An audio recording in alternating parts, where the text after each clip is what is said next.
மதுபான கொள்கை தொடர்பான சிபிஐயின் வழக்கிலும் டெல்லி முதலமைச்சர் அரவிந்த் கெஜ்ரிவாலுக்கு உச்சநீதிமன்றம் ஜாமீன் வழங்கி தீர்ப்பளித்துள்ளது. இதையடுத்து 6 மாத சிறைவாசத்திற்கு பின் சிறையில் இருந்து கெஜ்ரிவால் விடுதலையானார்.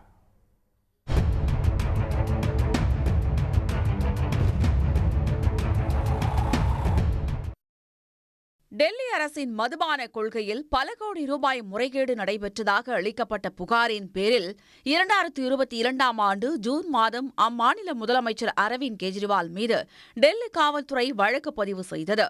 இந்த வழக்கில் கடந்த மார்ச் 21ஆம் தேதி அவரை அமலாக்கத்துறை கைது செய்தது.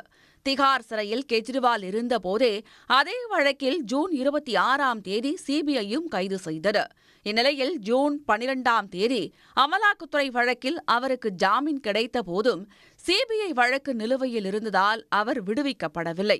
இதனிடையே கெஜ்ரிவால் தாக்கல் செய்த ஜாமீன் மனு உச்சநீதிமன்றத்தில் நீதிபதிகள் சூரியகாந்த், உஜ்ஜல் புயான் ஆகியோர் முன்பு விசாரணைக்கு வந்தது.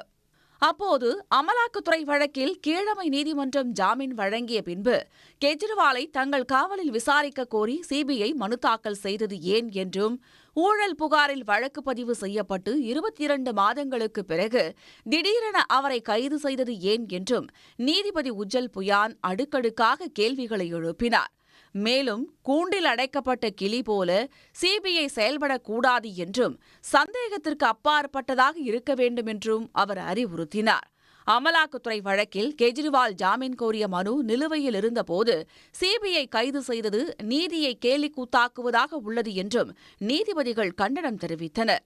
இதனையடுத்து 10 லட்சம் ரூபாய் பிணைத் தொகை செலுத்த வேண்டும், வழக்கு தொடர்பாக பொதுவெளியில் பேசக்கூடாது, கீழமை நீதிமன்ற விசாரணைக்கு தவறாமல் ஆஜராக வேண்டும் ஆகிய நிபந்தனைகளின் பேரில் அவருக்கு ஜாமீன் வழங்கி நீதிபதிகள் உத்தரவிட்டனர். உச்சநீதிமன்ற தீர்ப்பை அடுத்து ஆம் ஆத்மி கட்சியின் தலைமை அலுவலகத்தில் அரவிந்த் கெஜ்ரிவாலின் மனைவி சுனிதா, முன்னாள் துணை முதல்வர் மணீஷ் சிசோடியா மற்றும் அமைச்சர்கள் ஆம் ஆத்மி தொண்டர்களுக்கு இனிப்பு வழங்கி கொண்டாட்டத்தில் ஈடுபட்டனர்.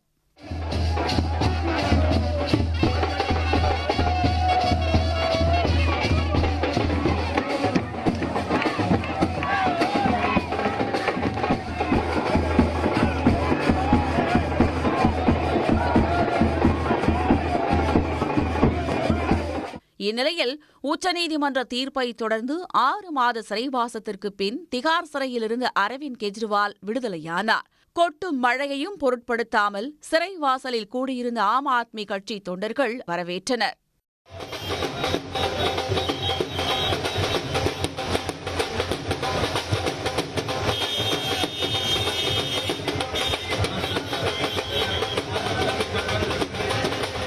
ஹரியானா சட்டமன்ற தேர்தல் அடுத்த மாதம் 5ஆம் தேதி நடைபெறவுள்ள நிலையில் கெஜ்ரிவாலுக்கு ஜாமீன் கிடைத்திருப்பது ஆம் ஆத்மி கட்சியினரிடையே உற்சாகத்தை ஏற்படுத்தியுள்ளது.